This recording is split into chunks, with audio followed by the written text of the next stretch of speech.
I was out checking the water tanks for the herd when I spotted a glaring orange sign slapped right in front of my farm gate. Elliot's land. No trespassing. Huasantiton. There, standing by her lime green SUV, was Cassandra Lane, phone raised, filming a VY for her lifestyle vlog. Hey folks, today I'm taking a stand against illegal shortcuts tearing down our countryside charm, she chirped, her voice dripping with self-righteous zeal. I froze. Was she seriously talking about blocking the gate my family had held for over half a century?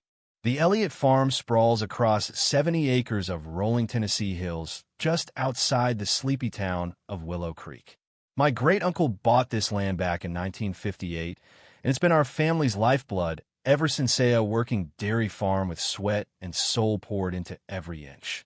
I can still picture my great-uncle, weathered boots planted by this gate, a pipe clenched in his teeth, saying, "Boy, land's the one thing they can't make more of. Hold it tight for the family." That sturdy iron gate has welcomed 3 generations of Elliots, plus neighbors and friends who've used the dirt path cutting through our southeast corner to skip the 15-mile loop around town. That back road links Pine Hollow Lane to Route 52, a lifeline for locals. Cassandra Lane rolled into Willow Creek from Nash VY Lee 3 years ago, snagging a 3-acre farmstead with a faux rustic mansion. She wasted no time griping about everything cow dung, roosters crowing, the rumble of our milking machines at dawn. Dressed in curated country outfits straight out of a boutique catalog, she got herself elected president of the Willow Creek Homeowners Association 6 months back, vowing to modernize our outdated farming community. Translation? Turn our gritty, honest farmland into a polished playground for city folks, CRA-VYing a weekend cowboy fantasy, without the mess of actual agriculture. "Ma'am," I called, striding toward the gate with my hounds, Scout and Daisy, trotting at my heels. "That's my family's gate you're blocking." Cassandra spun around, flashing a rehearsed smile that screamed former real estate agent.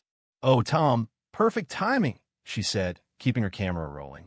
"I'm just sharing with my followers how we're securing this public right-of-way for the community's benefit. The HOA has ruled that open access through private land poses liability risks and drags down property values."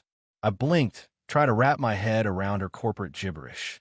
This woman was talking about my land, my gate, my family's 60-year tradition of neighborly goodwill like she owned it. The image of my great-uncle swinging this gate open every dawn for decades burned in my gut like a branding iron. "This ain't a public right-of-way, Cassandra," I said, voice steady despite the heat rising in my chest. "This is private land, ours since before you were born. That path exists because we allow it, not because you've got any legal claim." She let out a laugh, sharp, dismissive, and angled her phone to catch my reaction. "Oh, Tom, you're mistaken," she said. "The HOA's done its homework on rural access laws. This route's a community necessity, and we're stepping in to manage it properly." The sheer nerve of her left me speechless. She'd waltzed in from the city, bought a speck of land, conned her way into a powerless HOA role, and now thought she could lord over families who tamed this soil for generations. My trail camera, tucked in a cedar tree by the gate, had been quietly recording her green SUV zipping through our path for months before this stunt. "You know what, Cassandra?" I said, pulling out my phone. "You're right about one thing: documentation matters." I snapped a shot of her beside her sign, her SUV framed perfectly with her so-called HOA approval. My camera's got plenty to share about who's been using this path and when. Her smug grin wavered just for a second. "Well, I hope you're ready for the consequences of blocking community access," she snapped, climbing into her SUV.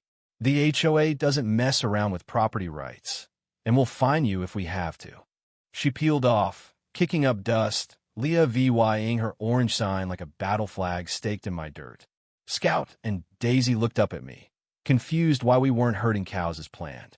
But I was staring at that sign, my great-uncle's stories of fending off developers echoing in my head. Sometimes you've got to fight for what's yours. The Willow Creek Grange Hall hadn't seen such a crowd since the county fair got rained out 2 summers ago. Over 25 farmers and landowners packed the room, most of them lifelong locals who knew this land better than their own reflections. The air was thick with summer heat and raw frustration as folks who'd driven miles demanded answers about why some city slicker thought she could control their farms. Cassandra had rigged up a projector for her PowerPoint, decked out in a blazer over designer jeans and boots that had never touched mud. "Thanks for coming to this urgent meeting," she began, clicking to a slide titled Rural Progress Plan. She droned on about infrastructure and sustainable development, words that meant nothing to folks who'd been milking cows and baling hay for decades.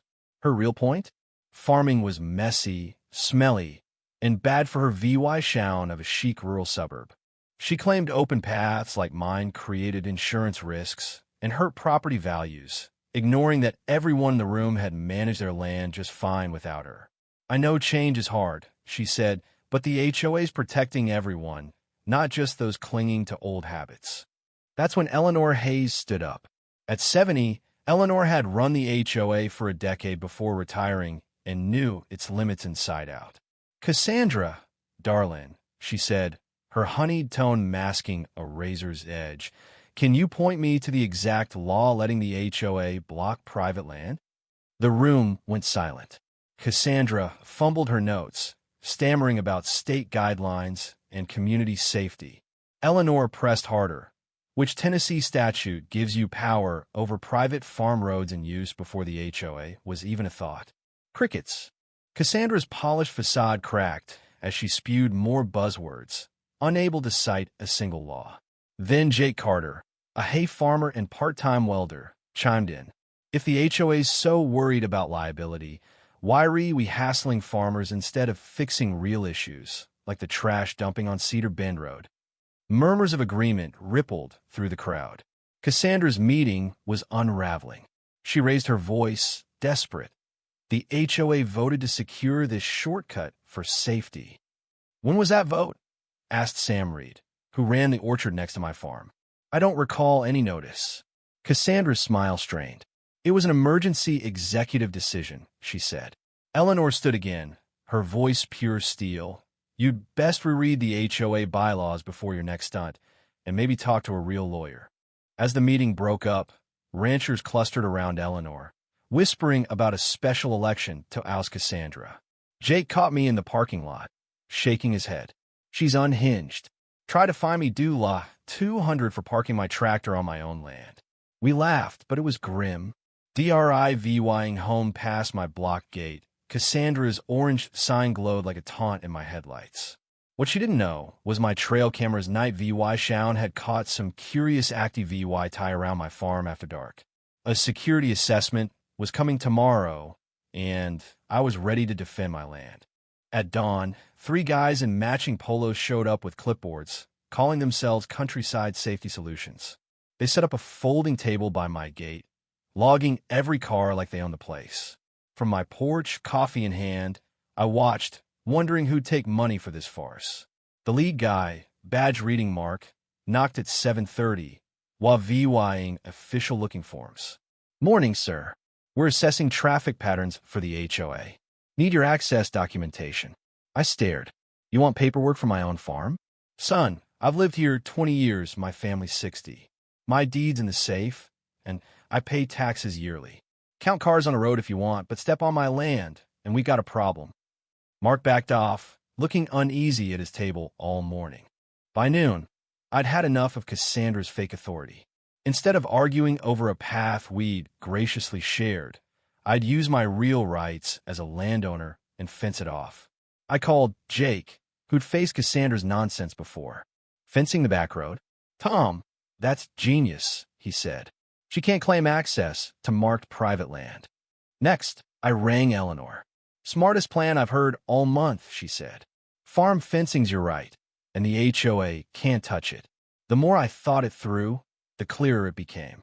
A proper fence would secure my cows, mark my boundaries, and slice right through the path Cassandra wanted to control. I walked the property line with Scout and Daisy, using county GPS data to flag the boundary. The back road crossed 400 feet of my pasture. A fence would end it, forcing traffic to public roads. That evening, Dan Sawyer, A grizzled fencer who'd built barriers since Cassandra was in diapers scoped the job. Standard farm fence, sturdy enough to stop anything, he said. Crew can start Monday, done in 2 days. Permits? None needed for farm fencing on private land, he chuckled. That night, my trail camera footage showed Cassandra's SUV using the path twice weekly for a year long before her community necessity claim. The latest clip? 3 days before her sign went up. The woman preaching about unauthorized access had been trespassing herself. Monday brought Dan's crew and Cassandra's goons. Mark's team parked in my property line, snapping photos of everything: fence posts, my house, even my grazing herd. Morning, Mark, I called as Dan's men unloaded. Nice day to fence my own land. Mark clutched a fake compliance form, demanding permits. This is farm fencing, I said. No permits needed. No HOA approval required. Dan backed me up. Been building fences here 25 years. This is legal, plain and simple. By 10 a.m., county officials, code enforcement, and a deputy sheriff rolled up, summoned by Cassandra's illegal construction complaints. Everyone confirmed my fence was legit. Things got ugly when Dan's concrete mixer arrived. Mark blocked the driveway, demanding equipment authorization. The driver, Luis, a 20-year veteran, called his boss about the nutcase in his way. Then my vet, Dr. Lisa Grant, tried to reach a sick cow. Mark's team stopped her, demanding emergency access papers. Lisa, not one to mess with, snapped, I've got a cow dying and you're wasting time. Move, or I'll move you. That's when I lost it. Blocking my fence was one thing, but endangering my livestock? Mark, you've got 10 seconds to clear out, or I'm calling a sheriff for real, I roared. He stepped aside, but the harassment dragged. One very truck, every worker, every move photographed like we were criminals. By dusk, Dan's crew had half the fence up, steel posts gleaming along my boundary, cutting the back road clean in half. Jake stopped by, eyeing Mark's team packing up. She's trying to break you, he said. But this fence? It's perfect. She can't fight property law with clipboards. That night, I spotted fresh tire tracks near my fence too wide for Dan's trucks. My camera would know who'd been snooping. Tuesday, Dan's crew rolled in with enough wire and posts to fortify a fortress. Cassandra showed up in her SUV, filming for her blog, decked out in a farm tough tee that cost more than my feed bill. Dan's men worked like a machine post in concrete, wires stretched tight, barbs on top. Eleanor drove over, snapping photos. This is textbook, she said. Legal, professional, untouchable. She leaned in. Also, I found sketchy stuff in Cassandra's HOA election. She's on thin ice. By noon, the fence was done, slicing the back road dead.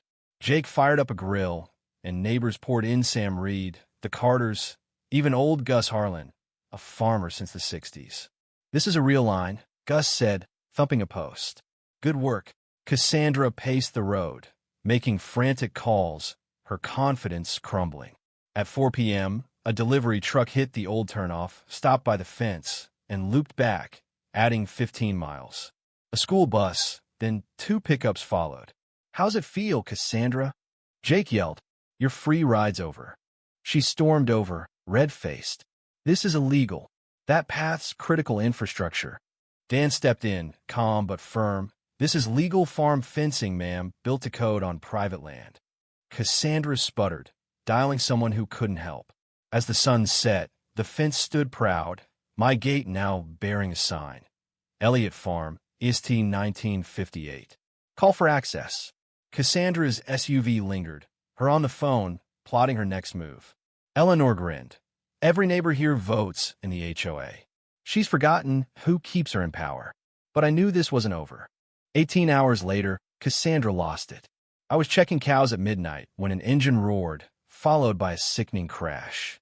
I sprinted toward the noise, flashlight in hand, to find Cassandra's SUV nose deep in a ditch, steam hissing, fence posts scattered like matchsticks.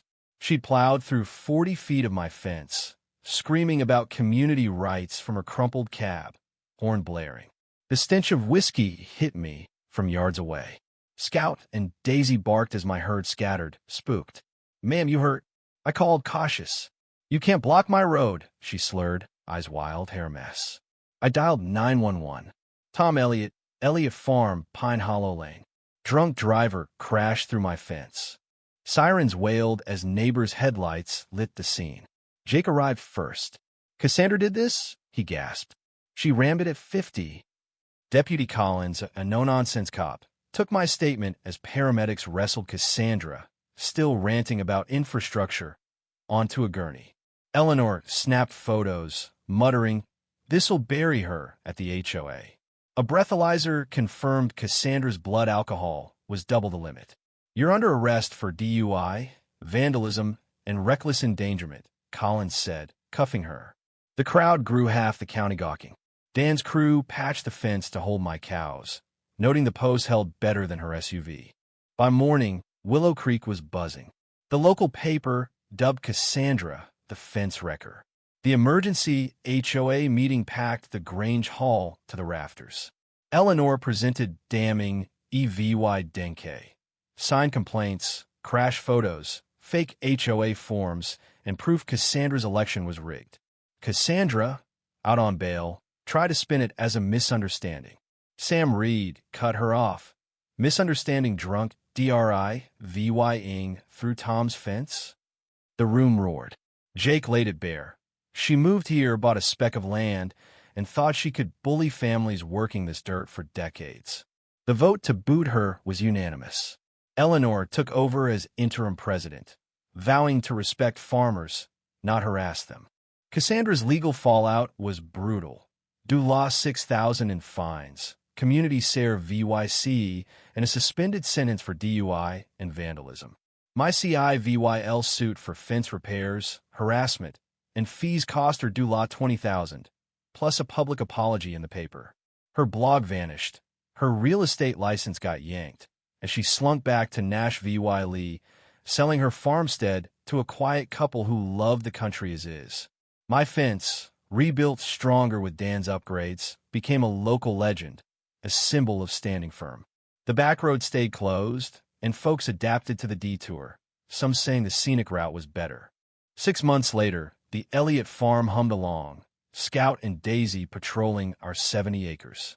The new gate sign read, Elliott Farm, EST 1958. Visitors by appointment. It spoke of respect for the land, the law, and the neighbors who make this place home. Sometimes you draw a line. Sometimes it's steel and wire.